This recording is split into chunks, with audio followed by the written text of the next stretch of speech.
পাকিস্তানের ভেতর থাকা জঙ্গি ঘাঁটি ধ্বংস করেছে ভারতীয় বায়ুসেনা। আর এই প্রত্যাঘাতকে পুঁজি করে নরেন্দ্র মোদীর জয়ধ্বনি তুলতে ঘটনার একদিনের মধ্যে লেগে পড়েছে বিজেপি নেতা মন্ত্রীরা। বুধবার বোজ্জং বয়েজ স্কুলে আয়োজিত হয়েছিল এক রক্তদান শিবিরের উদ্বোধক ছিলেন মুখ্যমন্ত্রী বিপ্লব কুমার দেব। রক্তদান শিবিরে গিয়ে ভারতীয় বায়ুসেনার প্রত্যাঘাতের জবাবের জন্য নরেন্দ্র মোদীর গুণগান গাইলেন ত্রিপুরার মুখ্যমন্ত্রী। সেই সঙ্গে তাঁর স্বভাবসিদ্ধ ভঙ্গিমায় বোঝানোর চেষ্টা করলেন গত 20 বছরে ত্রিপুরায় কিছুই হয়নি। এনসিইআরটি সিলেবাস নিয়ে সরকার একটি ঋত্য ফলানোর চেষ্টাও করলেন।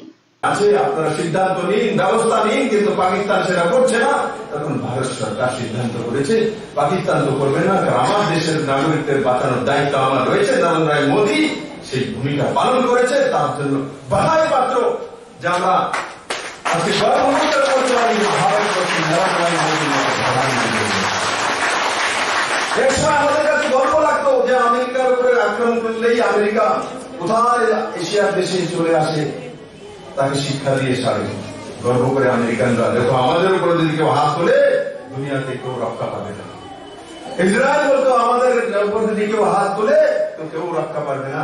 আজকে ভারতবর্ষের প্রতিটি কোনায় ত্রিপুরার 18 মুড়া হোক, সাবরুম হোক, প্রত্যেকটি ভারতবাসী এখন তার স্বাভিমানে তার হৃদয় ভরে গেছে, তার সমস্ত মানসিকতা একটা নতুন উদ্যম দিয়েছে, যারা আমার দেশে, আমার গ্রামে, আমার উপরে যদি কেউ আক্রমণ করে নরেন্দ্র মোদী কাউকে ছাড়বে না।